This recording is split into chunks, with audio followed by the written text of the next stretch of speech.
I mean, I watch what happens when you get on the mic or you get on stage and you say what you want to say. And I want to refer this back to your comment about the glitch, right? And I watch people, you know, I see what some people say in comments and whatever after these things get posted, and I go, all right, yeah, I mean, those are the people that think you're the glitch. Yeah, they broke Penelope's car. Penelope Von Sweets, they broke her car. Yeah, but there's also a lot of people in the audience that love what you have to say, love hearing what you have to say, you know? Yeah. Appreciate what you have to say. Yeah. Do you focus on them as well? Yeah, 100%. But I'm doing it for everyone. I'm doing it for the people who don't appreciate it, because they'll appreciate it later. And of course, I'm doing it for the people who appreciate it. If no one appreciates it, I know it's a couple people up there that appreciate it. For sure. I appreciate it. And thank you very much. And then people will say, your voice is so strong. Why are you so focused on just clothing? Or why were you focused on just that award show? Or why were you focused on that? The same reason why I sat there and focused on that Otis beat. When people didn't like Ham. And Miami Heat was losing. And I'm in the Mercer. And they literally write on the screen, who's watching the Throne, and show a picture of LeBron and stuff. And I said, I got to watch out the Throne like it made Otis, right? And say, this I know. Niggas in Paris doesn't work without Otis. You have to bring the flowers to the door first. And we delivered Otis. And then we did this. So wait a second.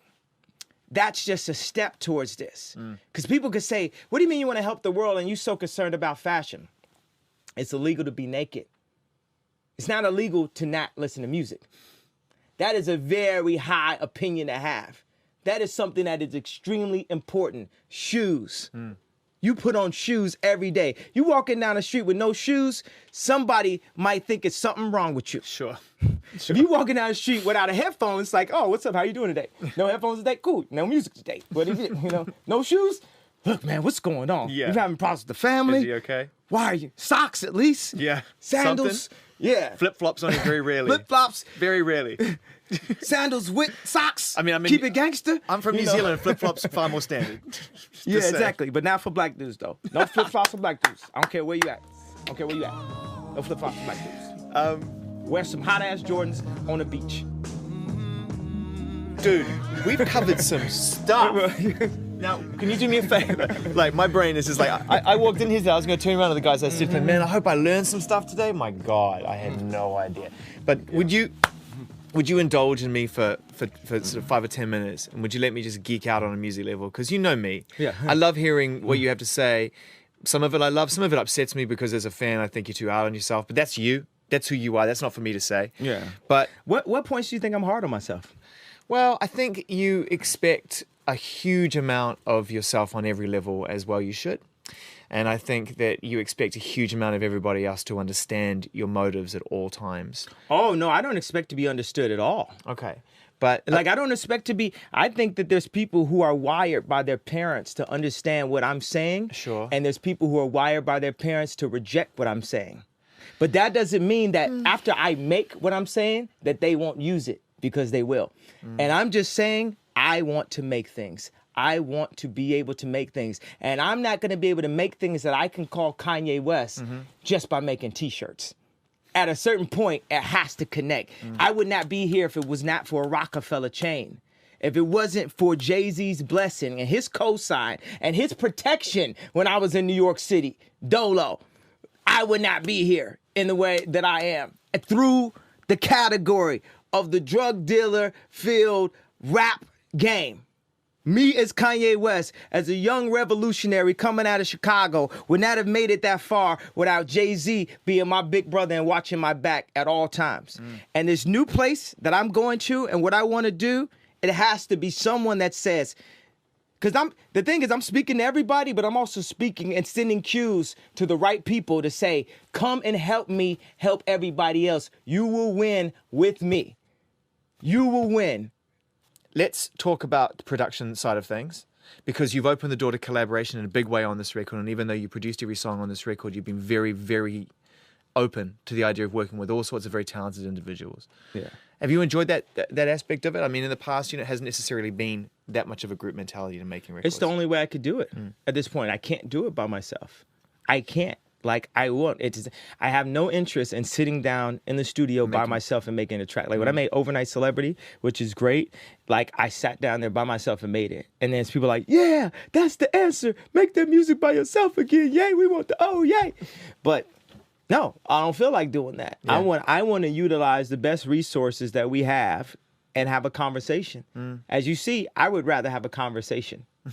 Was Throne a turning point for that? Because it felt like with Throne there was a freedom there that didn't necessarily feel like you were carrying the whole thing on your own, and also you were free to be an MC, to be up front and be a part of that process with Jay, and it wasn't like, oh, Kanye, the producer, rapper, the whole encompassing thing. Did that begin around that time? Yeah, around, but Dark Fantasy though, when we sewed that fabric so tight, like for 8-9 months, Pete Rock and No ID and Q-Tip, everyone coming down to Hawaii, Nicki Minaj, Rick Ross, we like texture, and Jeff Basker, we created those textures to collectively. Like I would be, eating breakfast with Ross in the morning and just come up with a line and stuff. And then we all go play ball, and Nas will come out there and play ball with me and Common and stuff, come up with another line.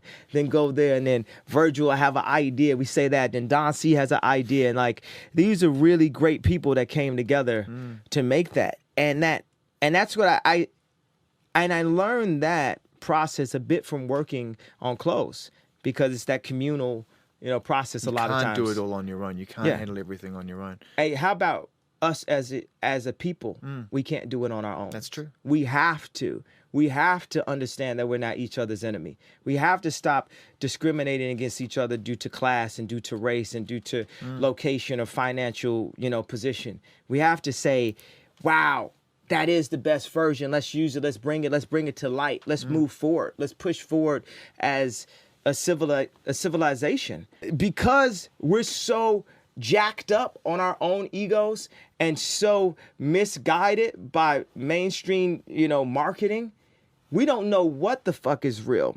We'd be apt to get into a fight this quick for the dumbest reason. Definitely something that's like racially, this or gender set, it's like, it's like we're pitted against each other. We're mentally not in a place to be accepting, to not be jealous, and that part of that jealousy and that frustration that goes up across an entire globe is due to some of these other high corporation level limitations.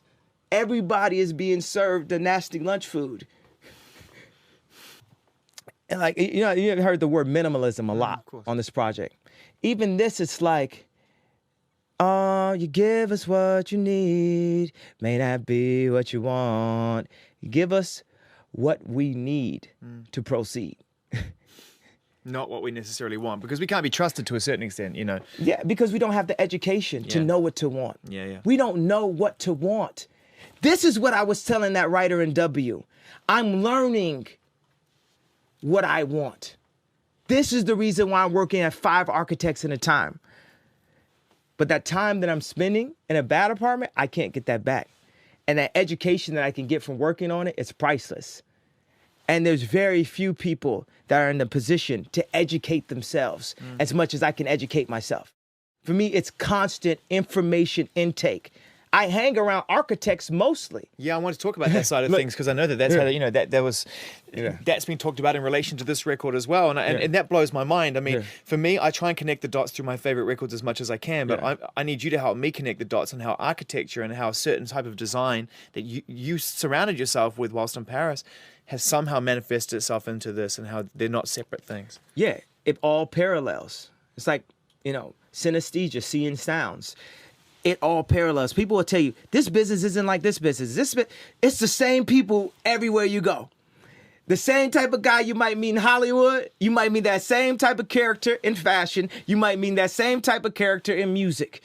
You got some straight up people that do it for the love and they want to promote it. It's all about that. You got some people that's trying to like make their way. It's like what they said, 5%, 10%, 85%ers. And it's like this, the 10%ers, the media for the most part. The 85%ers don't really know what it is. And the 5%ers that know what it is can't get it past the 10%ers. So this alone would be a break. This is a jump past. This is gonna get taken off the internet. Quick. Shoot. Send a paparazzi at him. Send a paparazzi out of there for to do that. Get them locked up. Blah, blah, blah. That's what's gonna happen. And paparazzi gonna come at me. I'm just standing there like, I know what you're trying to do right now, sir. I know exactly what you're trying to do. Somebody sent you at me. Somebody's trying to set me up. Somebody's trying to shut me up. You know, people will look at what's been going on with you and the cameras. It's been going on with other people for a long time as well. And I need you to help people who don't live your life and look at those magazines, and there's millions and millions of people that do, and look at those pictures who don't understand what it is that you go through in that situation. What is it from your perspective? You've got this platform, you've used it to talk about a bunch of things. So use it now to explain to them, why is it, what is it? What is it like to go through that? Okay, for me, first of all, dopeness is what I like the most. Dopeness. People who want to make things as dope as possible. And by default, make money from it. The thing that I like the least are people who only want to make money from things, whether they're dope or not, and especially make money and making things as least dope as possible. Photography used to be like a sexy profession. It was like being a ball player, like a rapper, or like a venture capitalist or something like that, right? It was like, they used to get all the girls and everything. Like a photographer, you go to a photographer studio like that.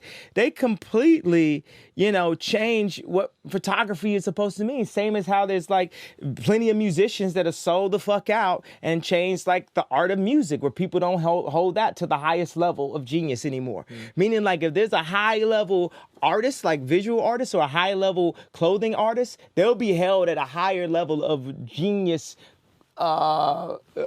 points than a musician, because the things in music that are selling the most are the least inspired for the most part and the least genius.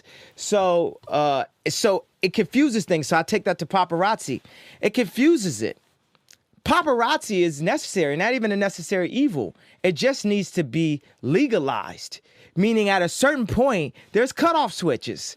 You know what time it is. You know what it's at. Like paparazzi currently is like, give it rules, give it boundaries. Yeah, and obviously like publishing, like because they're selling our image, and they're selling it in a bad way. And let me get this straight. What's offending you more, the fact they're selling your image, or the fact they're selling your image in a bad way?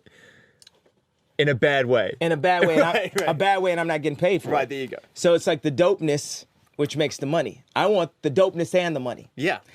I'm changing things for my daughter, and I'm going to tell my daughter, by the time she understands what it was, man, me and your mother were in a completely different situation than you're in. At that time, paparazzi, it wasn't legal. People could take pictures. People could climb over your fence. People could do that. You wouldn't even get paid for it. You see all these checks that you get at age 6 because people taking your picture? You don't have to worry about a thing ever again just because people want to take your picture. Like, and I made that happen, Nori. That's what I'm going to tell her. So touring to be done. Oh, I want to talk to you about control. I want to talk to you about the verse and control, about Kendrick's verse and control, because obviously, he credited you. He put you at the table where you rightfully should be, with the Eminems and the Jay-Z's. He put you on that side of the equation, and then he rattled off the list. And I thought, okay, it's great. You deserve to be at the table. But 10 years ago, if you hadn't been at the table and you'd been on his list, how do you think you would have reacted? Would you have been appreciative of his message, or would you have come out swinging, do you think, and written a response? Yeah, I don't do diss records. Yeah. You looking forward to the tour with him? I mean, that's an incredible double bill. Yeah, it's 100%. It's 100%. I'm just looking forward to the opportunity to speak to this brother as much as possible. Those conversations is gonna be more than everything I even said right here. Because he's one of our future messengers. and I'm gonna give them jewels.